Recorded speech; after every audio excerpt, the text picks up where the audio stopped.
Om Vishwandarpana Drishyamana Nagari Tulyanyajantargatam Pashyannatmani Mayaya Bahirvodbhutan Yatha Nidraya Yasakshat Kurute Prabodha Samaye Swatmanamevadvayam Tasmai Shri Guru Murtaye Nama Idam Shri Dakshinamurtaye Narayanam Padmabhuvam Vasishtam Shaktin cha Tatputra Parasharam cha Vyasam Shukam Gaudapadam Mahantam Govinda Yogindra Mathasya Shishyam Shri Shankaracharya Mathasya Padma Padam cha Hastamalakam cha Shishyam Tantotakam Vartikakaram Asmadgurun Santatamanatosmi Shruti-smriti-purananam Alayam Karunalayam Namami Bhagavatpadam Shankaram Lokashankaram Shankaram Shankaracharyam Keshavam Badarayanam Sutrabhashakritau Vande Bhagavantau Punah Punaha Parabrahmanishtham Swato Dharmanishtham Ahimsaikanishtham Swashishya Sujushtam Yatinam Varishtham Gurunam Garishtham Dayananda Rupam Madacharya Namah Shri Paramarthaya Sansaradhyasanashine Shrotriya Brahmanisthaya Tasmai Brahmavide Namaha Sadashiva Samarambham Shankaracharya Madhyamam Asmadacharya Paryantam Vande Guru Paramparam Om.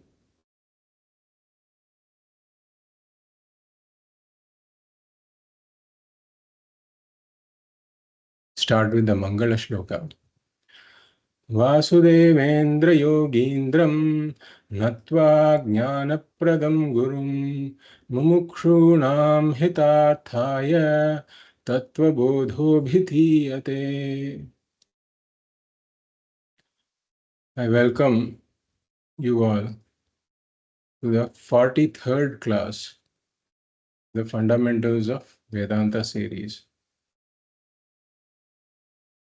The Tattva Bodha gave out the essence of Vedanta in the Sutra Vakyam. Ātmā Satyam Tadanyat Sarvam Mithyeti. That you are the Satyam and everything else is Mithya. And this understanding itself is moksha. Because when one truly understands that I am Satyam and everything else is Mithya, simultaneously one also understands that nothing is capable of affecting me because Mithya is incapable of affecting Satyam. Mithya cannot dent Satyam. Mithya cannot hurt Satyam in any way. If the golden bangle gets dented, the gold cannot get hurt in the process. The mirage water can never wet the sand. The dream can never affect the waker because they are all in a lower order of reality. What is in a lower order of reality cannot affect, cannot touch the higher order of reality. So by nature, I am this Satyam. I don't have to do anything to become this Satyam. I am already the Satyam. I have always been this Satyam, but it is the ignorance of me being the Satyam that creates all of the subsequent problems. So this understanding gives me the freedom from everything else. This is a liberation. Freedom from all kinds of apurnatvam that can arise from mithya vastus. And everything happens to be mithya. This is the final vision that Vedanta wants us to come to. This is the final message of Vedanta. But then when I hear this, I'm not able to accept it. He said that a highly qualified student, when a highly qualified student is taught this, then the job is done. The student can walk out of the class saying, I have gained what needs to be gained. But then for most of us, we cannot accept this immediately. It requires a lot of work, a lot of reflection to see what Vedanta is talking about. And therefore, there is this subsequent teaching, because the student asks, I'm not able to see what you're telling me. You tell me who I am. You tell me what the Ātmā is. Vedanta tells me that you mixed up Ātmā and Anātmā. And Vedanta says, you are the Satyam. Vedanta is like this laser pointer or this X-ray pointer, which is pointing to the Ātma Tattvam within the individual. It's pointing to that and say, look at that Ātma that you are that Satyam. But then when it passes, this word you passes through these layers that I have enclosed the Ātma in, then it stops somewhere for me. I am not able to see what Vedanta is truly pointing to because of the ignorance of Ātma. I have mixed up Ātma and Anātmā, and I have taken the Anātmā to be the Ātma. And therefore, when Vedanta says you, what happens in my mind is I am thinking about the body and the mind. So there is a disconnect between Vedanta's vision of who I am versus my own vision of who I am. And this vision needs to be corrected. And that's why the student asks, so you tell me who I am, Ātmā ka. The Tattva Bodha, the Guru says, Sthula Sukshma, Kāraṇa Śarīrat Vyatiriktah, Panchakoshatita san, Avasthatraya Sakshi, Satchidananda Swarupa san, Yastishtati sa Ātmā. So 11 Anātmās are negated, 11 points in this journey to the Ātma, where this laser X-ray pointer kind of thing, where it can get stuck. It talks about all those places where my mind can get stuck in my understanding. And it negates all of that. I have to know the Anātmā as the Anātmā so that I can remove that Anātmā from my understanding of who I am. I can remove the attributes of the Anātmā from my understanding of who I am. And therefore, Sthula Śarīram Kim? What is the Sthula Śarīram? Panchīkrita Panchamahabhutaih Kritam Satkarmajanyam Sukha Dukkhadi Bhoga Ayatanam Shariram asti jayate vardhate viparinamate apakshiyate vinashyati iti shat vikaravat etat sthula shariram. So each of these bodies is analyzed from the perspective of the cause, constituents, the cause, the function, the perceptibility and its nature. So this sthula shariram is visible to me and it's visible to you. Perceptibility, it is universally visible. Its cause, its satkarma janyam, born because of fructification of past karma. It is the location where the jivatma resides and experiences sukha and dukkha, sukha dukkhadi bhoga ayatanam. And its constituents are these things that are clearly visible, the head, hands, legs, etc. And its nature is that it has got these sixfold modifications from birth to death. And then we looked at the Drigdrishya Viveka Prakriya that says Drigdrishyo dvau padarthau staha paraspara vilakshano. The knower is always distinct from the known. The attributes of the known belong only to the known, never to the knower. This is a fundamental Vedantic principle. So I take myself to be this body. When Vedanta points out that the knower has to be distinct from the known, the knower of the body has to be distinct from the known body. When it comes to the star or the train or my house or this cloth, I have no confusion that I am not this. Even though this is very intimately present, I know I am not this. I never say I am this cloth. I never say the attributes of the cloth are my attributes. But this body, it is as much known as the star, train, house, or this cloth. But then I make a jump. I say, I am this body. Vedanta points out that you are the knower of the body. You are distinct from the body. The sentiency that you happen to experience in this body is borrowed sentiency. This is not the nature of the body. It doesn't inherently belong to the body.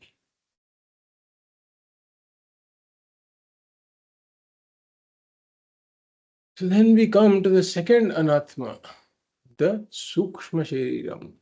Sukshma Śarīram kim? Apanchīkrita Panchamahabhutaih kritam Satkarmajanyam Sukhadukkhadi Bhoga Sadhanam. पंच ज्ञानेन्द्रियाणि पंच कर्मेन्द्रियाणि पंच प्राणादयः मनश्चैकं बुद्धिश्चैका एवं सप्तदश कलाभिः सह यत् तिष्ठति तत् सूक्ष्म शरीरम्.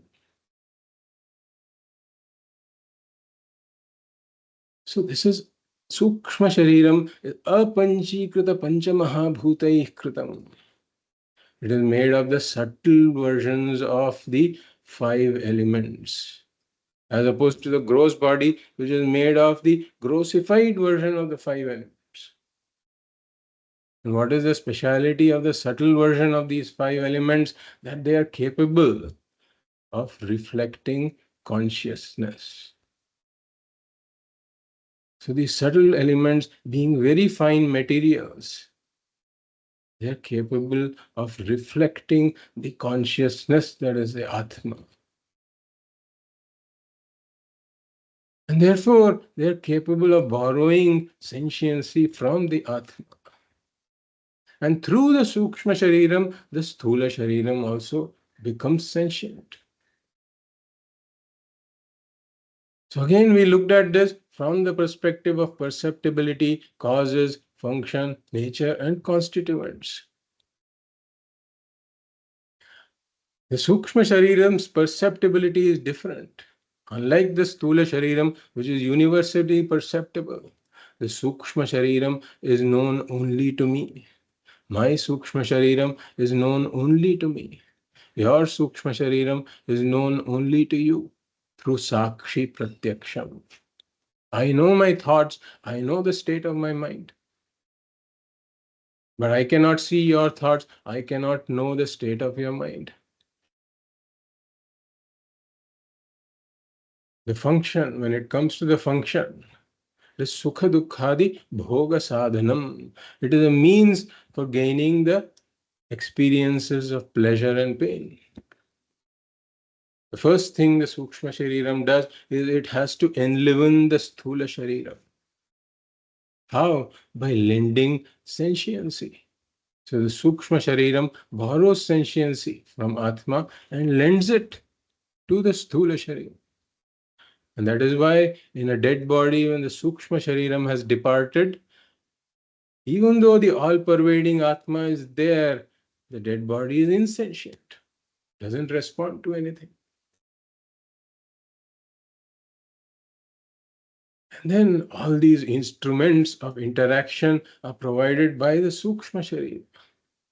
Pancha Jnanendriyani, Pancha Karmendriyani, Pancha Pranadayaha. These pranas themselves are not directly involved in the interactions with the world, but they are the housekeepers. that sustain the body. So these pancha jnanendriyas are the input organs that bring in information from the world, and then I deliberate upon it using the mind, and then I have to act. When I act, I engage the karmendriyas to act. This is the function of the Sukshma Sharira. Then, what is its nature? What are its causes? Sat karma janyam. We said it's karma janyam.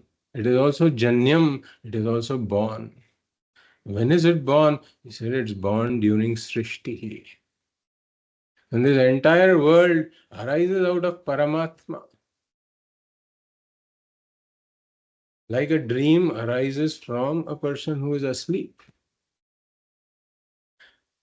Then during Srishti, the Sukshma Sharira, all the Jivatmas who are going to participate in the creation, the Sukshma Sharira also arise. And how long does the Sukshma Sharira live? At the time of the death of the physical body, the Sthula Sharira, the Sukshma Sharira departs the body. The Sukshma Sharira still survives. And then it gets associated with another body and so on. So Sukshma Sharira has got a much longer lifetime as compared to the Sthula Sharira. And it goes on until Pralayam. That is when the Sukshma Sharira also goes.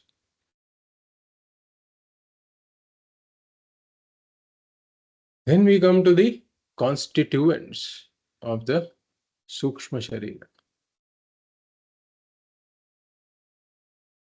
which are the 17 constituents that are mentioned here. Pancha Jnanendriyani, Pancha Karmendriyani, Pancha Pranadayaha, Manaschaikam Buddhischaika. What are these Jnanendriyas? This is what we were looking at in the last class. Shrotram, Tvak, Chakshu, Rasana, and Grhana.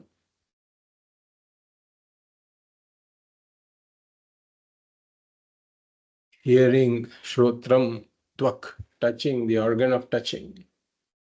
Chakshuhu, the organ of sight. Rasana, the organ of taste. And Grhanam, the organ of smelling. And as we said, when we are talking about the Sukshma Shariram, we are not referring to these organs located in the physical body. The organs located in the physical body are called Golaka. Golaka. Whereas we are talking about Indriya here. And Indriyam is Atindriyam, as we saw, that the Indriyam cannot be known through the Indriyam. The Indriya is a part of the Sukshma Sharira. So it is a subtle power that operates behind each of these physical sense organs. And we discussed the idea of Devatas. We said there is a certain commonality. If you look at these trillions of eyes, countless eyes that are there in the creation, belonging to so many countless individuals, we still see that there is a commonality in their operation. There are some universal laws that pervade the operation. There's an order that pervades the operation of all the eyes anywhere. There's an order that pervades the operation of all the ears anywhere. And even when there is a disorder, there's an order in the disorder also, which is why study of diseases, etc. is possible. Because if every individual had a customized disease of their own, then medical science would be useless. The reason why people can understand and cure diseases because there are limited variations in the disorders, and they can study those variations. There is order, and there is an order even in the disorder. There is a commonality in the operation, the blueprint, the template, or the working of all the organs is exactly the same. So we say this is so because each individual doesn't end up authoring their own organs. I am not the author of my organs, nor are my parents the author of my organs. They themselves had the organs that they got from somewhere.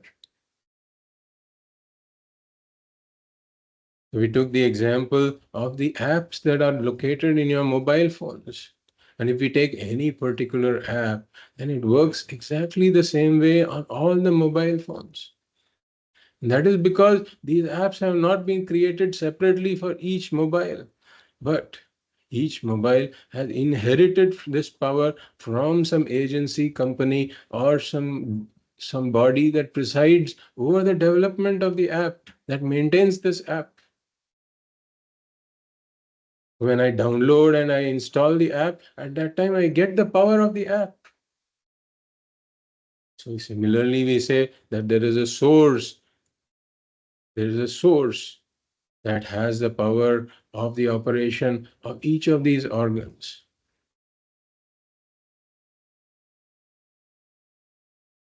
from which each of us have just inherited the power.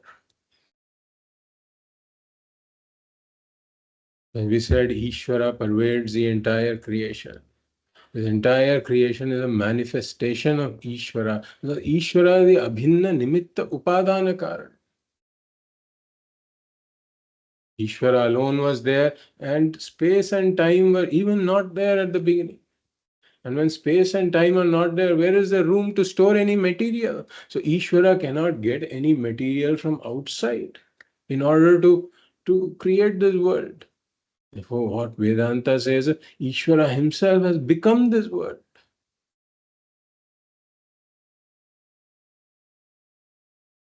Therefore, everything is pervaded by Ishvara. Even this power, from where I have gotten the power to see, to hear, etc. Even that power is pervaded by Ishvara. So when I look at the power, when I look at the source of this power that is pervaded by Ishvara, or in other words, I am looking at Ishvara from the standpoint of the source of this power, then I call that Dik Devata. For example, in case of hearing, Shrotrasya Dik Devata. So Ishvara is called Dik Devata from the standpoint of the power of hearing. Chakshushaha Suryaha. Ishvara is called Surya from the standpoint of the power of seeing. So we looked at the devatas for each of the Jnanendriyas. And Tattva Bodha talks about the area of function of each of the Jnanendriyas. And then we come to the Karmendriyas. Vak, Pani, Pada, Payu, and Upastha. The power of speech, Vak. Pani, the power of handling objects. Pada, the power of locomotion. Payu, the power of evacuation. And Upastha, the organ of reproduction. So each of these have got their own devatas. I am not the author of any of these power of the karmendriyas also. I have just inherited this power from the respective sources. We all have, without exception. We cannot find any individual here who is the author of their own jnanendriyas or karmendriyas.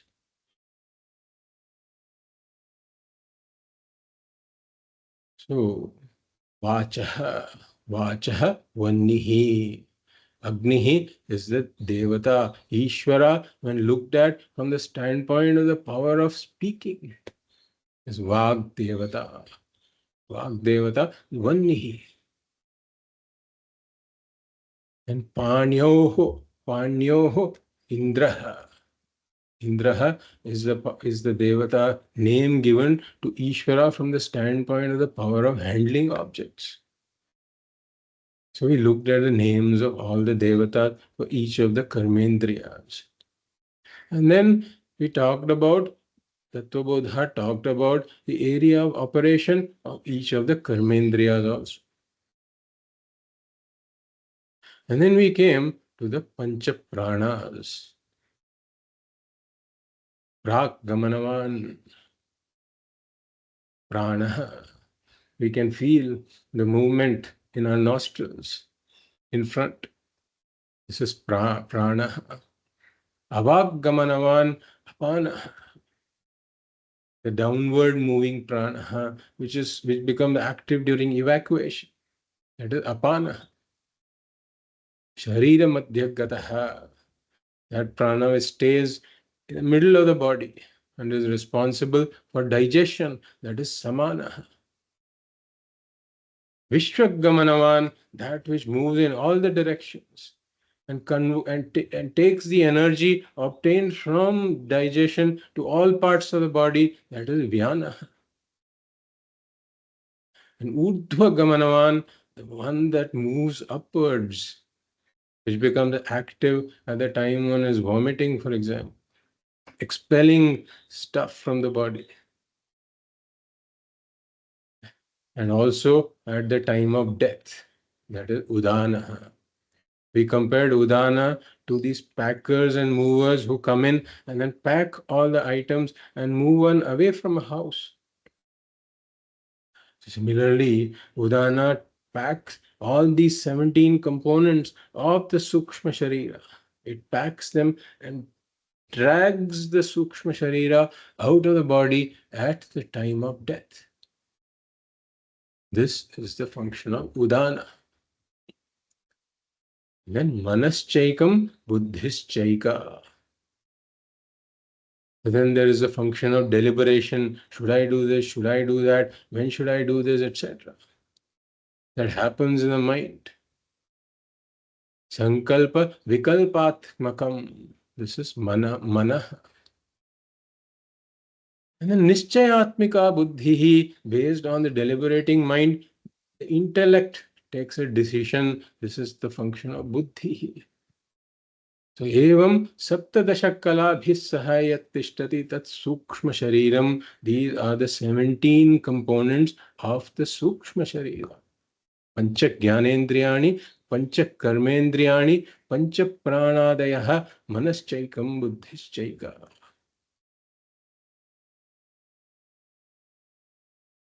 So this sukshma shariram also I am not.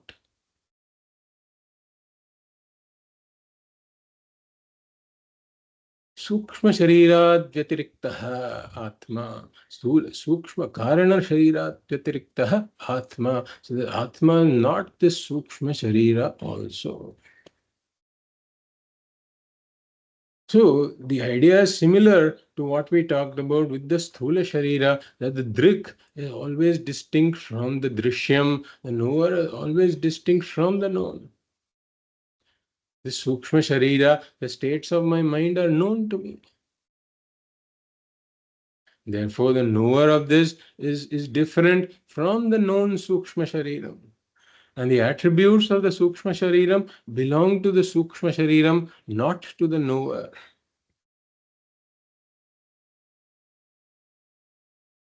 There was one student who approached Puja Swamiji and he said that my mind is very agitated. I am agitated. My mind is very agitated, therefore I am agitated. Puja Swamiji told him that you are a student of Vedanta. You are telling me your mind is agitated. Fine. I don't disagree with that. Your mind is agitated. But the conclusion you have drawn from that, therefore I am agitated, Vedanta should make you question this. In fact, Vedanta says, my mind is agitated. That means that the mind is experienced. I am experiencing my agitated mind, and whatever I experience, I am not. So the conclusion should be, I am experiencing my agitated mind, therefore I am not agitated.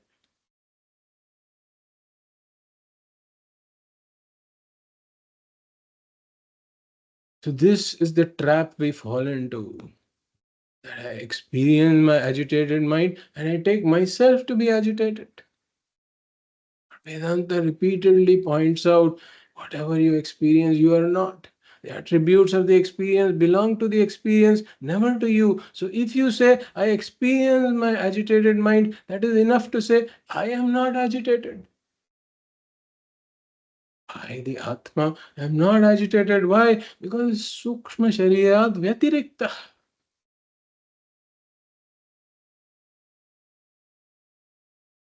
So we'll look into more of these aspects with regards to all of the Anātmās when Tattva Bodha gets to an appropriate point. But the way the text progresses, as we said, is it gets into each of these Anātmās. Now we talked about the three bodies. So the student asks, what is this third body? The Kāraṇa Śarīram. What is it? So we come to that portion of the Tattva Bodha that talks about the Kāraṇa Śarīra. We will read that portion now. And then we will study that. So if you pull out the PDFs, then it is there on the last page of the PDF. We will read that. Are you, do you have the PDF with you? Okay. Kāraṇa Śarīram kim.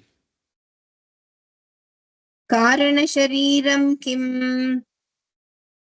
Anirvācyanādya vidyārūpam. Anirvācyanādya vidyārūpam. Śarīradvayasya kāraṇamātram. Śarīradvayasya kāraṇamātram. Satsvarūpāඥānam. Satsvarūpāඥānam. Nirvikalpakarūpam yadasti. Nirvikalpakarūpam yadasti. Tatkārana Śarīram. Tatkārana Śarīram. So in order to understand the Kāraṇa Śarīram, we have to first understand the word Kāraṇa. Kāraṇa. Kāraṇa, we all understand, generally speaking, because it is there in most of the regional languages also. And it means that it is the cause. It's a cause of something. So there is an effect, and the effect has some cause. So we talk about the Kāraṇa of the effect. So the effect is called Karya. The cause is called Kāraṇa. Now, Karya is also there in a lot of regional languages, and it means something to be done. I have to do this Karya. I have to do this task. But here the word Karya has a special meaning, which means effect. The Kāraṇa is the cause and Karya is its effect. For example, if we take a mango tree, then a mango tree is an effect. It was produced at some point in time. So now what is its cause? If we look at its cause, it will be the mango seed. Mango seed is the cause, and the mango tree is the effect. The mango seed is the Kāraṇa, the mango tree is the Karya. So what we say is that the cause, the effect, inheres in the cause in an unmanifest potential form. So you say that the mango tree is present in the mango seed in an unmanifest, in a potential form. It is there. So one may question, hey, if I cut open the seed, I don't see any kind of a tree here. There's nothing even here that remotely resembles anything like a tree. So how are you saying that this tree is there in the seed in a potential form? So we say that if you don't trust what we are saying here, try to plant something other than the mango seed and try to get a mango tree out of it. For example, plant a stone or plant any other seed other than a mango seed and try to get a mango tree out of it. Water it every day, put some fertilizer, get the best fertilizer you want, do whatever. You can never get a mango tree out of it. Now let's do it the other way. Plant a mango seed and try to get something other than a mango tree out of it. That is also not possible. The reason we say is that the mango tree is present in the mango seed in an unmanifest, latent, dormant form. It is there. I cannot perceive it with my senses, but it is there. That is the reason why a mango tree comes only out of a mango seed, and out of a mango seed, nothing else comes out.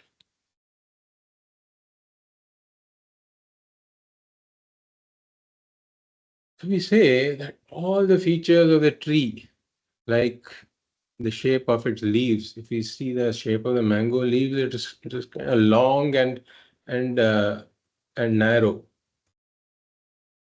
And then the way the leaves are arranged, the type of sprout that comes out of the seed, let's start with that. The type of sprout that comes out, and then the type of leaves that come out. These are the long and thin leaves.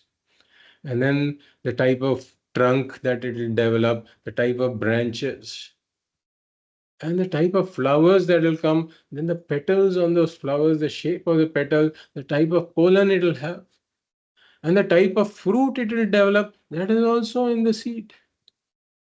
Try to plant a Banganapalli seed and try to get an Imam Pasand fruit out of it,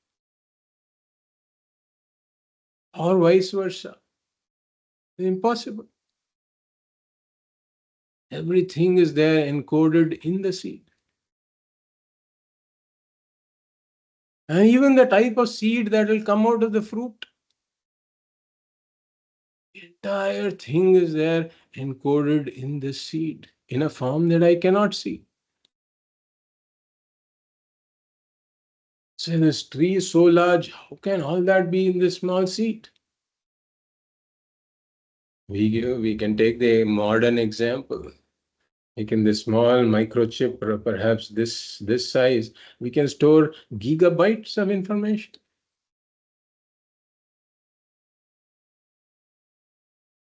In this small human cell, which is micrometers in diameter, there's this DNA that captures everything about this human being. All that also encodes everything: the color of the eyes, the color of the skin, the types of diseases this human being may be prone to. Everything is there. In fact, they say if you pull the DNA out of the seed, out of the cell, each DNA is about 2 meters long. Within each cell that is a micrometer, this length of this DNA string is about 2 meters physically. There are about 30 trillion cells in the body. If we put all of these DNAs end to end, then it comes to about 60 billion kilometers. 60 billion kilometers.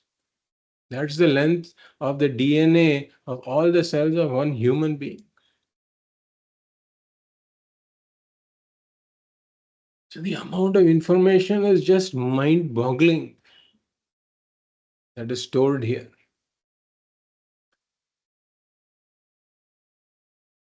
You can take another example that there is this CD. We are all familiar with these DVD, etc. Because we have seen it in our generation. I think that the next generation will not know what a DVD is also. because now everybody is using Netflix or Prime, so there is no need for these DVDs anymore.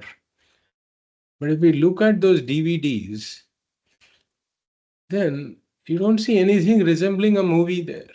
The moment you plug it in into the player, suddenly all these characters come out. Why? Because all of that is there in that DVD in a form that I cannot see. So similarly, the entire dream is there in the waker in an unmanifest form. This person is just behaving like a very normal human being before he goes to sleep, and suddenly once he goes to sleep, he starts to see all these strange things. Where did all that come from? It was in his mind, in an unmanifest form. He didn't even know that all of this was there in his mind. Only when it comes out, he knows. So this is the power of the unmanifest. That in an unmanifest form, this entire thing can be stored that I cannot see. So we say that the entire entire creation was there in an unmanifest form in Ishvara. The Karya is there in an unmanifest form in Kāraṇa. Similarly, the Sthula and Sukshma Sharira are also effects. We say that the Sthula and Sukshma Shariras that we experience now, they were also there in an unmanifest form earlier. All creation, Vedanta asserts, is just a conversion of unmanifest to manifest. Just as the unmanifest movie in the DVD becomes manifest when you plug it in. Similarly, the creation that was unmanifest during Pralayam, during Srishti, it becomes manifest. In Vedanta, there is no other creation. Creation is always unmanifest becoming manifest. And what is dissolution? Dissolution is manifest becoming unmanifest. So there is this constant conversion of unmanifest to manifest going on and manifest to unmanifest going on. This is what we call as creation and dissolution. So the Sukshma and Sthula Sharira had their cause in an unmanifest entity, from which they have become manifest. And what is this unmanifest entity from which the Sukshma and Sthula Sharira have become manifest? We ask that question, the answer is the Kāraṇa Śarīram. So Sharira Dvayasya Kārana Matram. This is given in the line that we just read. Anirvacyanadya vidyarupam sharirattvayasya karanamatram satsvarupajnanam nirvikalpagarupam yadasti tat Kāraṇa Śarīram. Here, sharirattvayasya karanamatram. Shariradvaya means the Sukshma and Sthula Shariras. So it is the Kārana, the Sukshma and Sthula Shariras are the Karya, the effect. They are manifest and then they have their cause in the unmanifest. The unmanifest Sukshma and Sthula Sharira is the Kāraṇa Śarīram. Just as the unmanifest mango tree is the seed, the unmanifest movie is the DVD, the unmanifested dream is the waker's mind. Similarly, the unmanifest Sthula and Sukshma Sharira is the Kāraṇa Śarīra. Sharira Dvayasya Kārana Matram. So here there can be a question that when we studied the Sthula and Sukshma Sharira, we emphasize Sat Karma Janyam. We said that it is born out of karma. The Sthula and Sukshma Sharira is born out of karma.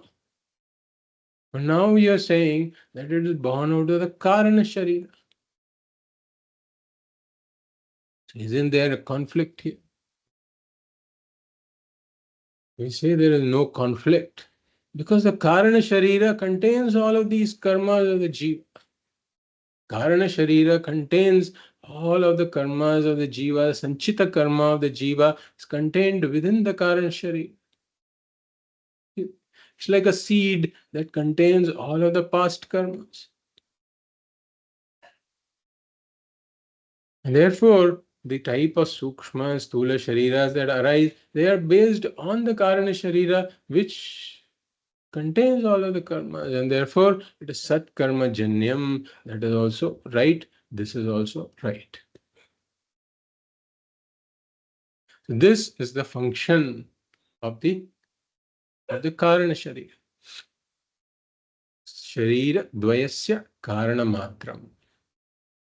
So during Srishti, as we said, this Kāraṇa Śarīra, all the jivatmas are located in Maya. So in the beginning, during Srishti, there is only Ishvara.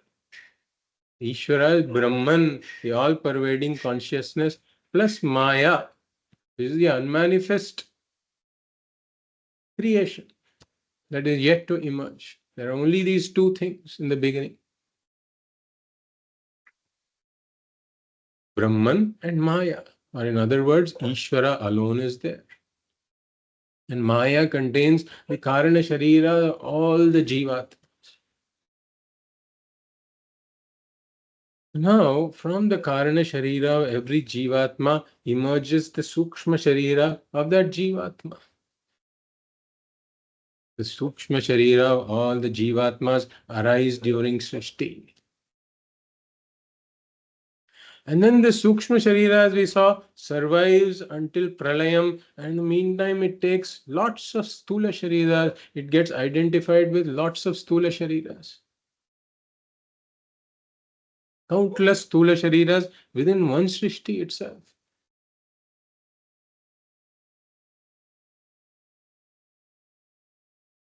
And then during Pralayam, the Sukshma Sthula Śarīras become unmanifest. They go back into the Kāraṇa Śarīra. So the Kāraṇa Śarīra survives Pralayam also.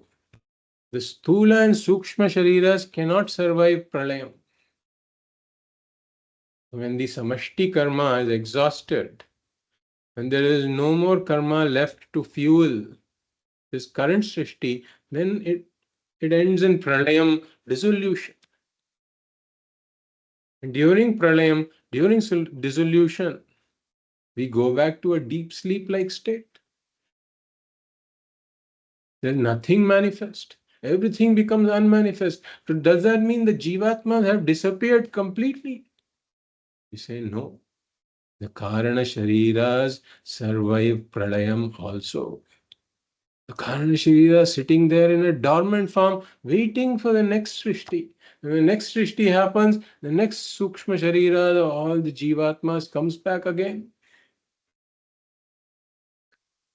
So if we take a tree, let's say we want to cut that tree.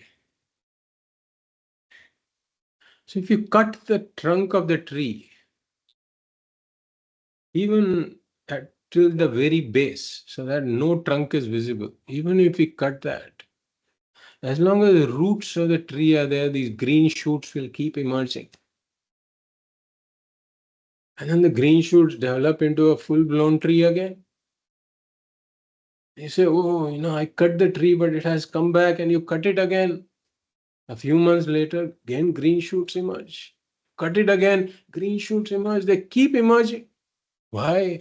Because the root of the tree is still alive. The root is still there.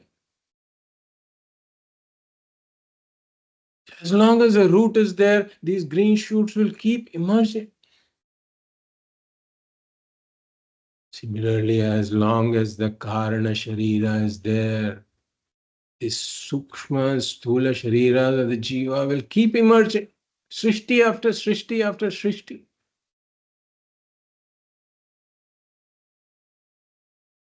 That is why, as long as the Kāraṇa Śarīra is there, the Jivatma is there in an unmanifest form. The Sukshma and Sthula Śarīra are just manifestations of the unmanifest.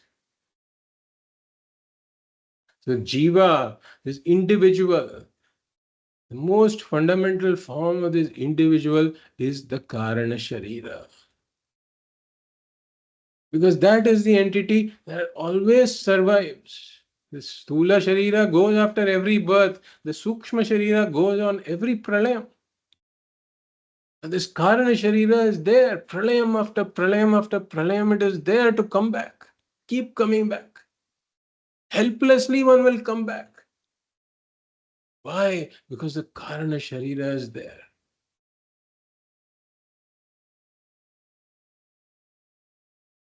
So, Avyaktadini Bhutani Vyakta Madhyani Bharata. Avyakta Nidhananyeva, Krishna says in the Bhagavad Gītā.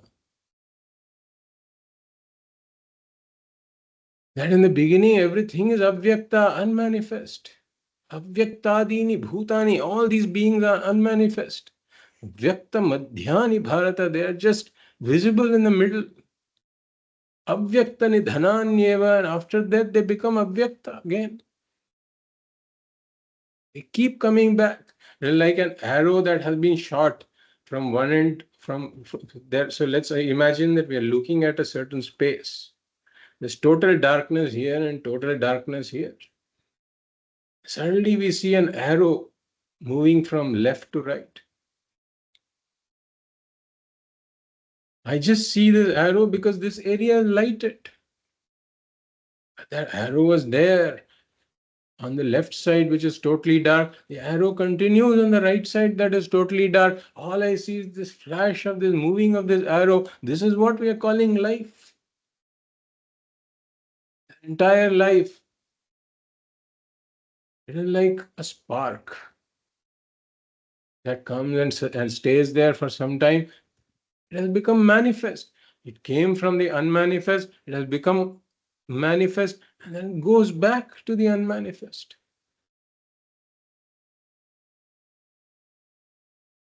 This is the Kāraṇa Śarīra, the unmanifest version of the Jivatma that is always there. What about the perceptibility of this Kāraṇa Śarīra? We saw the function Śarīra dvayasya Kārana matram. What is the perceptibility of this? The Sthula Sharira, we said, is universally perceptible. My Sthula Sharira, you can see. Your Sthula Sharira, I can see. We all can see each other's Sthula Sharira. Sukshma Sharira, as we said, only I know my Sukshma Sharira, only you know your Sukshma Sharira. But with regards to the Kāraṇa Śarīra, because it is very, very subtle, even subtler than the subtle body. Even I cannot know my Kāraṇa Śarīra. You cannot also know my Kāraṇa Śarīra. It is not known either to me nor to you, but it is there.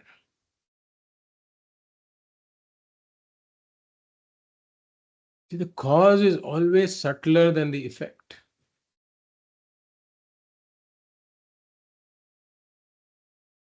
And therefore, the effect, which is the mind, the Sukshma Sharira mind, is an effect.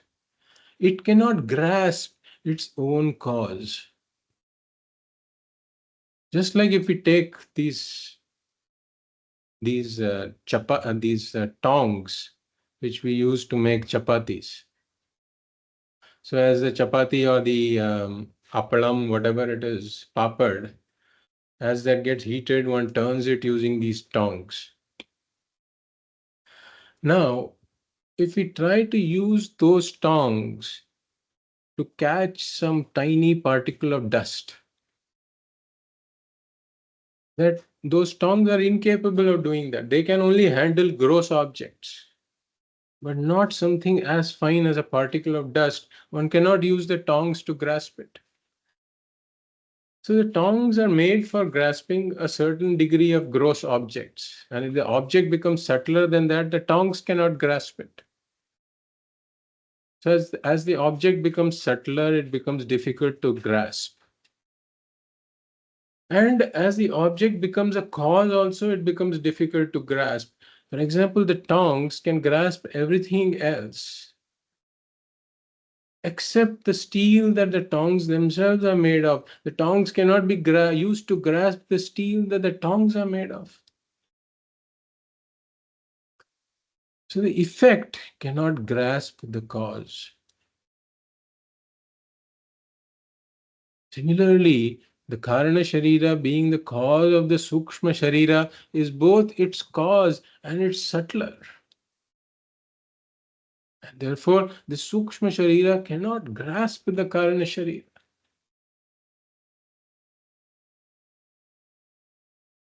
Therefore, the Kāraṇa Śarīra of mine, even I am not capable of grasping it, nor are you capable of grasping yours.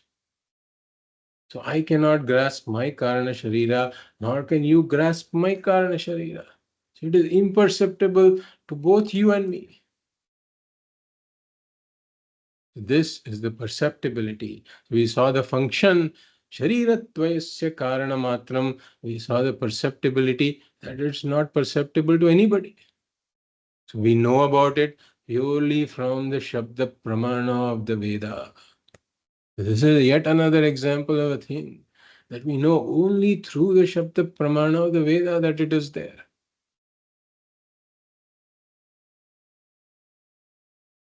Then what are its constituents? This is where we read this phrase, this term, Nirvikalpaka Rupam, Anirvacyanadya Vidyarupam, Shariradvayasya Karanamatram, Satsvarupa Jnanam Nirvikalpaka Rupam, Nirvikalpaka Rupam. This is the Kāraṇa Śarīram. The constituents of the Stula Shariram, as we saw, are very clearly visible. I can say this is the head, these are the hands, and here's the torso, these are the legs. The constituents of the Sukshma Sharira are also distinguishable. Saptadasha kalabhis sahayattishtati. We talked about 17 constituents. But the constituents of the Kāraṇa Śarīra we cannot know. Just as in a mango seed, the whole mango tree is there, but I cannot make out anything there. Just as in the CD, the whole movie is there in the DVD, but I cannot make out anything.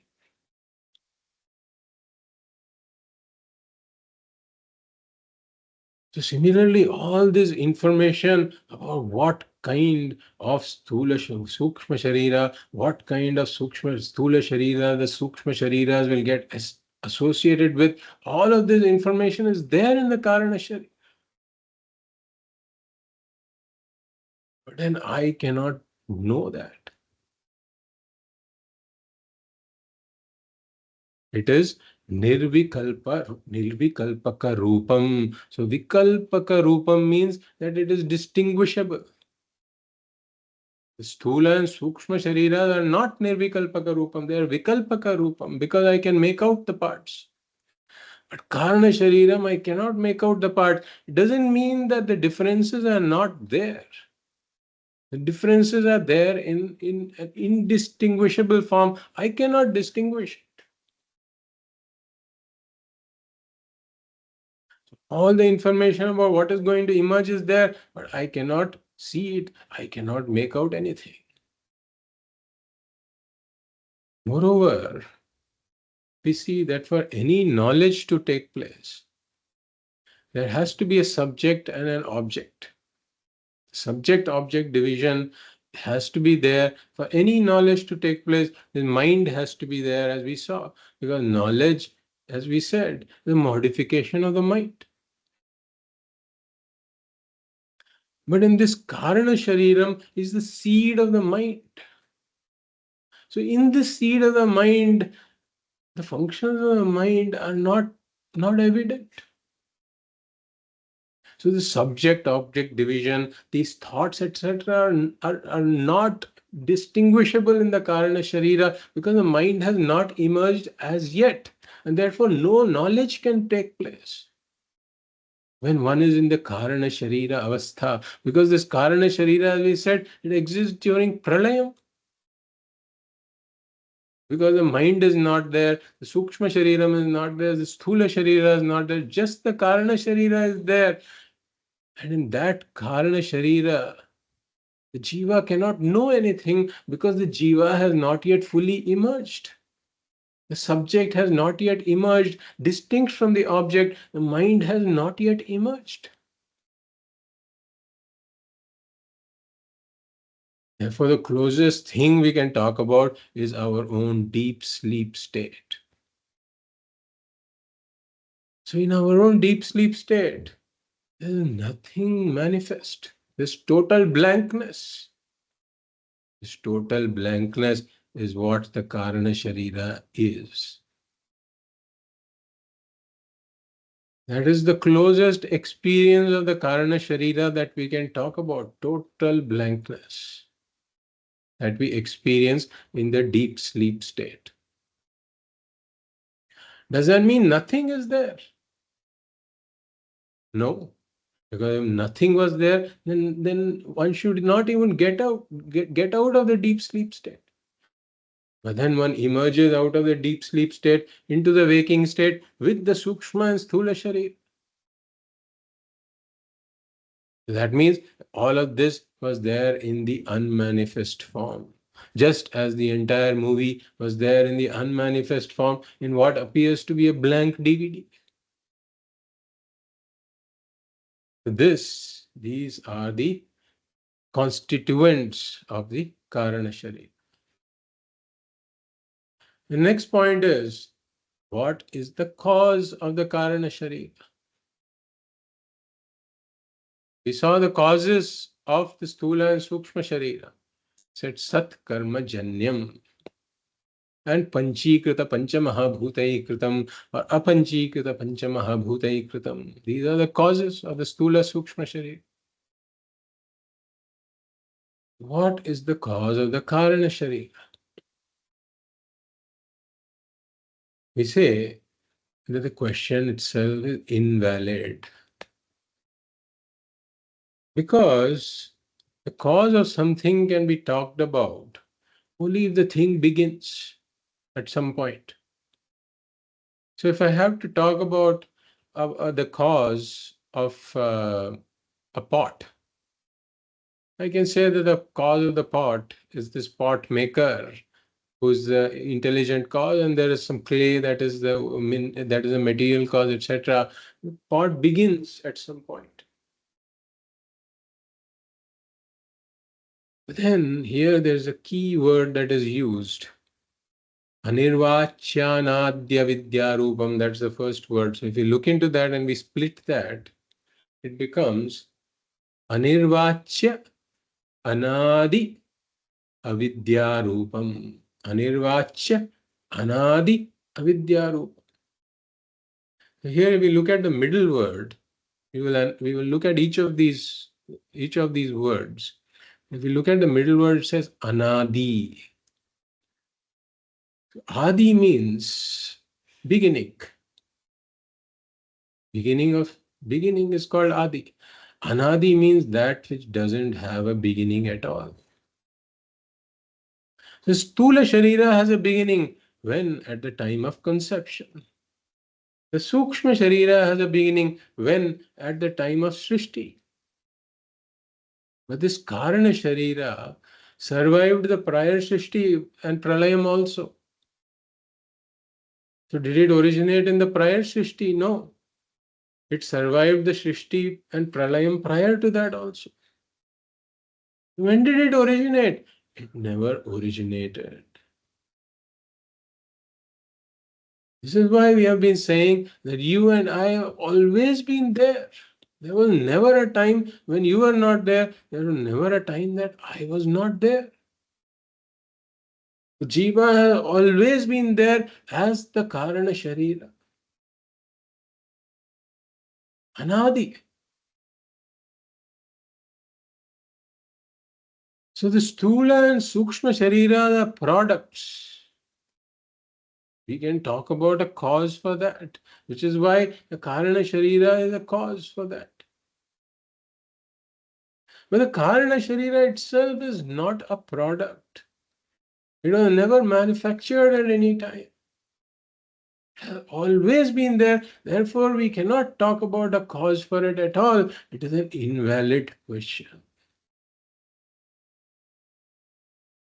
So we can say the Kāraṇa Śarīra is the cause of the two bodies. Śarīradvayasya Kāraṇamatram, but it's the causeless cause of the two bodies. We cannot talk about the cause for the Kāraṇa Śarīram at all.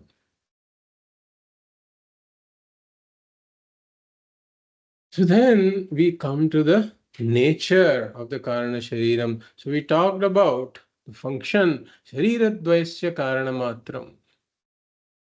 We talked about the cause of the Kāraṇa Śarīram as an invalid question. We said we can't talk about the constituents because it's nirvikalpaka rupa. We talked about the perceptibility of the Kāraṇa Śarīram. Now we come to the nature of the Kāraṇa Śarīram. So here, if we look at the definition that is given, there are a few significant words that we have not yet touched. So we talked about Śarīradvayasya Kāraṇamatram, we talked about Nirvikalpaka Rupam, and we talked about Anadi. So there is this entire word Anirvachya, Anadi, Avidya Rupam, and Sat Swarupa Jnanam. So these two words we have not yet discussed. So these are talking about the nature of the Kāraṇa Śarīram. So Anirvachya Anadi Avidya Rupam. So it saw Anadi is beginningless. But it adds another word there. It says beginningless Avidya Rupam. Anadi Avidya Rupam. So Avidya is another name for this Kāraṇa Śarīra. It's a technical word. It's another word given for this Kāraṇa Śarīra. And it's equivalent to saying Maya. Avidya, Maya, Avyakta, Prakritihi, Shaktihi. These are all synonymous terms in Vedanta. With Anadi Avidya Rupam, it is of the nature of ignorance. Why is ignorance said to be Anadi? We say that it is not possible to trace the beginning of ignorance. Let's take an example here. So, Prasanna, do you know about Faroe Islands? Faroe Islands.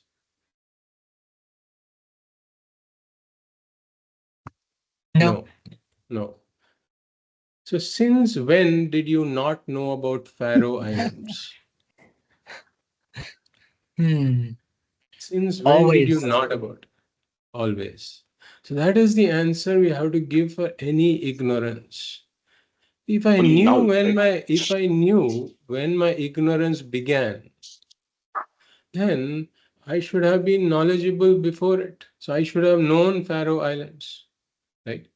So once I have known Faroe Islands, I cannot talk about the beginning of ignorance of the Faroe Islands. So if I have ignorance of the Faroe Islands, then that means that there was no knowledge of it. The ignorance has always been there. By the way, this Faroe Islands is some small archipelago. Yes. No, just one question. So, yes, I never knew about Faroe Islands because I never knew it existed. But now I know I am ignorant of Faroe Islands. So, can we say the ignorance of Faroe Islands started now? It began now. See, that basically you have now become familiar with the term called Faroe Islands. You don't know completely, but you have now known that there is something called Faroe Islands, right? So in Okay, that sense, understood. the Understood. Yeah. ignorance of the term, right? The ignorance of the term, you were earlier ignorance of both the term and what the term referred to, right? Earlier, you were ignorant of two things, the name as well as what the name refers to.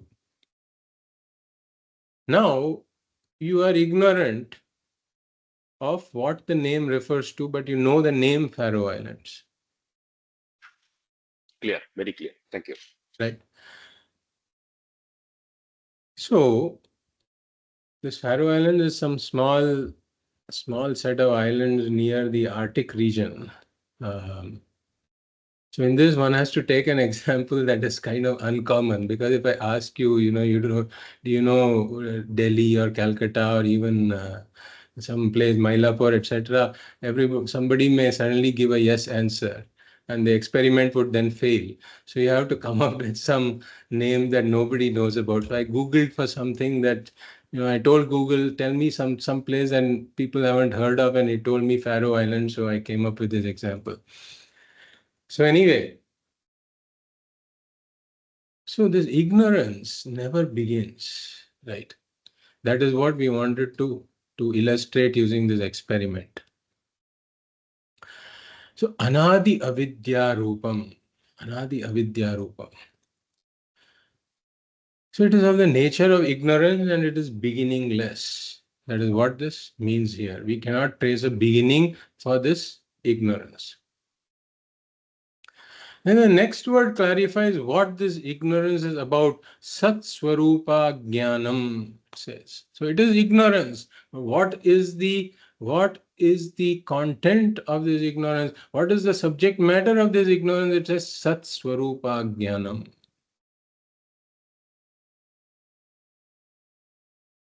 So it is ignorance of one's own Sat Swarupa, that I am Sat Chit Ananda Ātmā, that I am the one that really exists. My Satyam nature, it is not known. My Ātmā nature is not known. So it is Ātmā Ajnanam basically. The Ātmā Ajnanam is this Kāraṇa Śarīram, Sat Swarupa Ajnanam. So as long as one is self-ignorant, as long as one has Ātmā Ajnanam, the Kāraṇa Śarīram continues.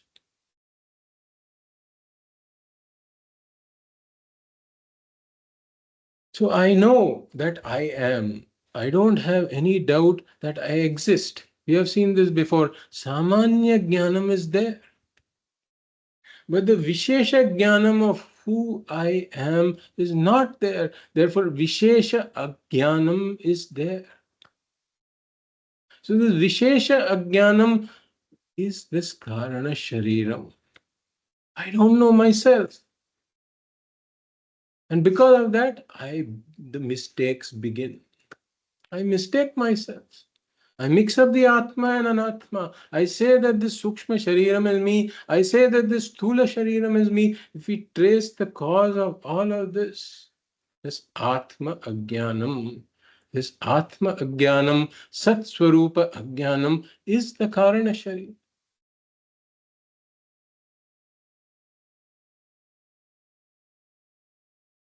So now there is one word left here which we have not yet touched. Anirvachya. Anirvachya anadi avidya rupam. So it is beginningless ignorance. The beginningless self-ignorance is this Kāraṇa Śarīram, and it is anirvachya. What does this word anirvachya mean? So nirvachya means it is categorizable. It is something categorizable as existent or non-existent. Anirvachya means it is not categorizable either as existent or as non-existent. So let us take the example of darkness. So we all experience darkness. I say this room is pitch dark, for example. And then one goes into the room and one begins to fumble for objects. One begins to stumble because one hits the bed or a table or something.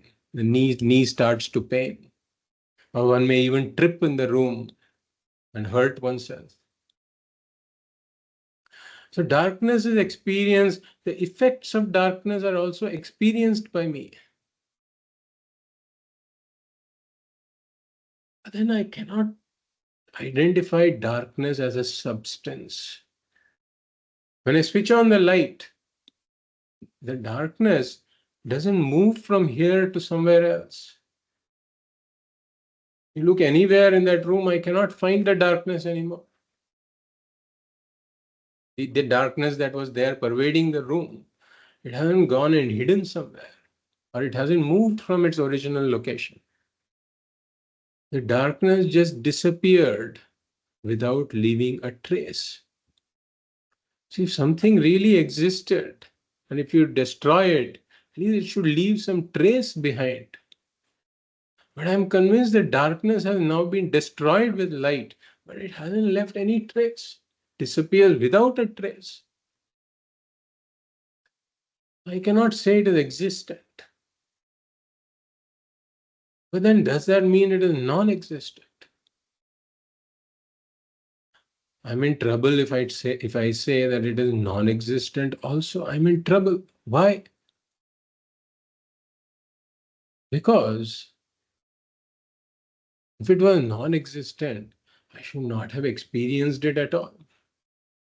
Like we saw the horns of a hare, the horns of a rabbit. It is non-existent. I never experienced it. So if a thing is really non-existent, it should not be experienced, much less its effects. I experience darkness. I also experience the effects of darkness, like the stumbling, the fumbling, the tripping, etc. So I cannot say it is non-existent also. Satchet na badhyeta, asatchet na pratiyeta. If it were really existent, it should not have disappeared upon inquiry, upon turning the light on. And if it was non-existent, it should not have been experienced. So it is not classifiable either as existent or non-existent. So similarly, we say that ignorance is similar to this darkness. Jnana timirandhasya jnananjana shalakaya. So jnana is like this blindness or darkness that one experiences. But then ajnanam is also anirvachya, like darkness. It is not categorizable either as existent or as non-existent. Why? Because if I say that it is existent, then it should not disappear. But ignorance disappears with the light of knowledge. Like darkness disappears with this light, ignorance, the darkness of ignorance also disappears with the light of knowledge. I cannot say it is existent. If it is existent, it should have at least left some trace. But it gets destroyed without a trace. Does that mean it is non-existent? We cannot say it is non-existent also because I experience the effects of ignorance. The Ātmā ajnanam, all of this samsara and all of this ups and downs of the mind, all of this anguish and anxiety and worry, and all of these troubles that I experience, all of this apurnatva, is all an effect of ignorance. Therefore, I cannot say it is non-existent also. Even if we take the rope snake example, one trembles, one shivers, one screams, one runs away from the snake. All that entire snake was a product of ignorance. I cannot say ignorance of the rope. I cannot say it is non-existent. Nor I can say it is existent, because the moment I inquire into it, the moment I find it is a rope, that rope ignorance is gone. So it is anirvachyam. Disappears upon inquiry, but its effects are experienced, but it disappears upon inquiry. That is why the Kāraṇa Śarīram, which is of the nature of ignorance, is said to be anirvachya. So how does the Kāraṇa Śarīra end? We talked about the end of the Sthula Sharira. We talked about the end of the Sukshma Sharira. How does the Kāraṇa Śarīra end? Does it end? The answer lies in its nature. We said that its nature is that of ignorance, Ātmā Ajñānam. So the Kāraṇa Śarīram ends only with one thing. This Ātmā Jnanam. Only with the dawn of Ātmā Jnanam, the Kāraṇa Śarīram ends. Until then, like that root of the tree, it will keep producing the green shoots. Until the root is uprooted, it will keep producing the green shoots, which keep developing into a tree. If you want to get rid of the tree once and forever, one has to attack its root and remove the root. Similarly, the root of the entire Sthula and Sukshma Sharira that keep appearing again and again, even after Pralayam, they keep appearing. If one has to end this, then the root is the Kāraṇa Śarīra. And what is the nature? It is the nature of Ātmā Ajñānam, and it can go only with Ātmā Jnanam.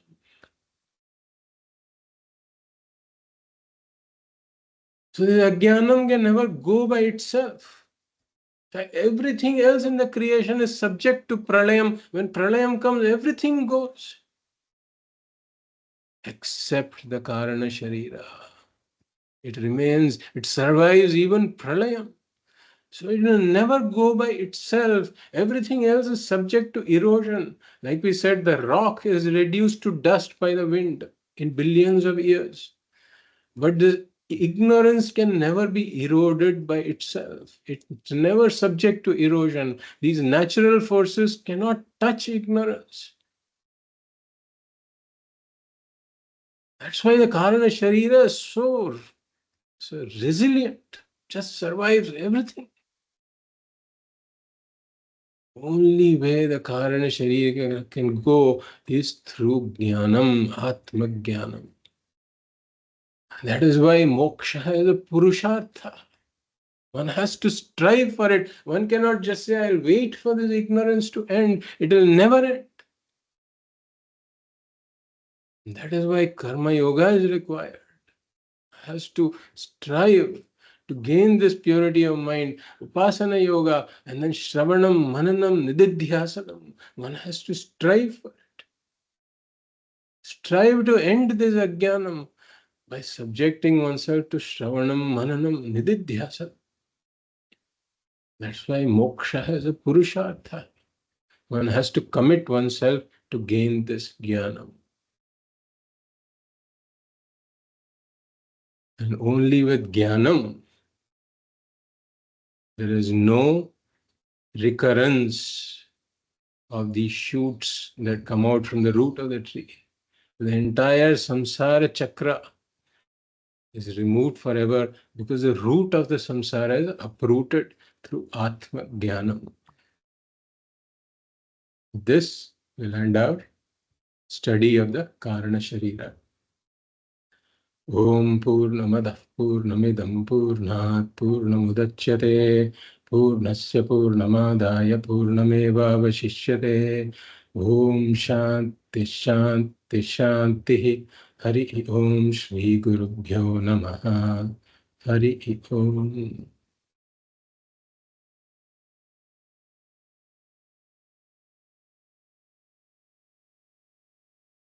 Yes, Balaji. So, based on the current description, what we heard about Kāraṇa Śarīram, Yes. I tend to get a feeling that actually doesn't seem to exist. As you said, I mean, it's all, I'm trying to repeat your own words, but I'm just thinking a little louder. And it looks like it's the other side of the coin where with Ātmā. Like either Ātmā exists or either just like as knowledge exists or ignorance exists. as the light exists or the darkness exists. It's the same coin, the other side of it we're seeing. Isn't it, is that understanding meaningful? So that's a good point. And one more point I was thinking about whether to discuss or not, but I dropped it here. But your question touches upon that point. Is Ātmā opposed to the Kāraṇa Śarīram? Just like light is opposed to darkness, right? So is Ātmā or consciousness, is that opposed to the Kāraṇa Śarīram? Right? So we say that Ātmā and Kāraṇa Śarīra can coexist. It is not like light and darkness. And that is why, you see, there are people who are ignorant, right? If Ātmā and Kāraṇa Śarīra were opposed to each other like light and darkness, then Kāraṇa Śarīra should not exist at all. It will be immediately destroyed as soon as it comes in contact with the light of consciousness. The Kāraṇa Śarīra should not exist. So there should be no ignorant people at all. But what do we experience? That there are ignorant people, right? In fact, the majority of the people are ignorant. So Kāraṇa Śarīra can coexist with Ātmā. But Kāraṇa Śarīra goes with Ātma Jnanam. So what is opposed to the Kāraṇa Śarīra is Ātma Jnanam, not the Ātmā. This is a very subtle point, but an important point. And what destroys the Kāraṇa Śarīra is Ātma Jnanam, not Ātmā. Kāraṇa Śarīra happily coexists with Ātmā. Ignorance coexists with consciousness. So consciousness is not opposed to ignorance. Consciousness happily coexists with ignorance. Even the ignorant person has Ātmā consciousness. But a certain modification in the mind has to take place, where I see that I am the Ātmā. So that Ātma Jnanam has to take place in the mind, and that Ātma Jnanam is opposed to the Kāraṇa Śarīram. It destroys the Kāraṇa Śarīram. So does it mean that the Sakshi witness can actually feel or perceive the Kāraṇa Śarīram as well? Not the Sukshma Śarīram, yes, but the one that watching the Sukshma Śarīram as well. Yes. So we can say, take the example of deep sleep. The deep sleep, the Sakshi is there. But what is the Sakshi seeing? Blankness. That blankness is the Kāraṇa Śarīram. Nirvikalpaka Rupa. Okay. So does that clarify? Yeah. And one more last point is that each Sthula Shariram is connected to a Sukshma Shariram. Yes. And is each Sukshma Shariram connected to a Kāraṇa Śarīram? Yes. So is it separate or is it combined? Okay. Yes. Basically, for the Jiva at the most fundamental level is the Kāraṇa Śarīram. And then from the Kāraṇa Śarīram, one Sukshma Shariram emerges during Srishti. And that Sukshma Shariram survives for the entire Srishti. At the end of the Srishti, that Sukshma Shariram goes. But then in the next Srishti, another Sukshma Shariram emerges, but the Kāraṇa Śarīram is the same. The Kāraṇa Śarīram, if you look at one Srishti, it is associated with one Sukshma Sharira. But across Srishtis, that same Kāraṇa Śarīra is associated with multiple Sukshma Shariras. And then within one Srishti, in one Janma, that Sukshma Shariram is associated with one Sthula Shariram. But across Janmas, that Sukshma Shariram is associated with multiple Sthula Shariras. Yeah, got it. Thank you. So, the Kāraṇa Śarīra, Yes. is that like I'm thinking if the Ishvara is like a big body of water, And then Kāraṇa Śarīram is like a little mug, and it's in the water, and there's a little bit of water inside the mug, and there's the big body of water outside. They're both the same water, but there's, for some reason, we feel the individual mug of water. But it's actually the same thing. So when you gain the Ātmā Gnānam, it's like you just get rid of the mug and then the water is still there. You were always part of the big thing.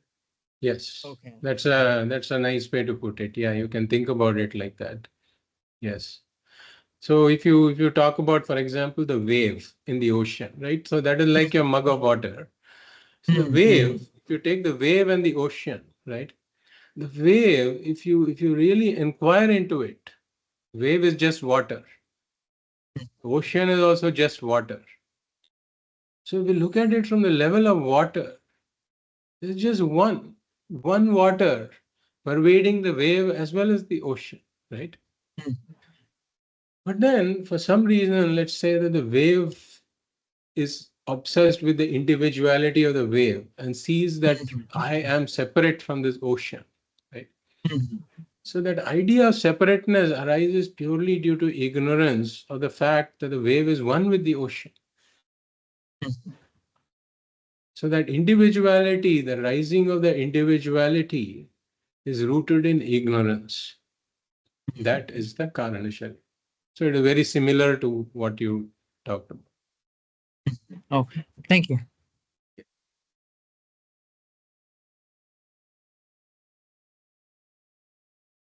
Okay, so shall we conclude that today? Hari Om. Hari Hari Om. Om. Hari Hari Om. Hari Om. Hari Om. Hari Om. Hari Om. Hari Thank you. Hari Om. Hari Om.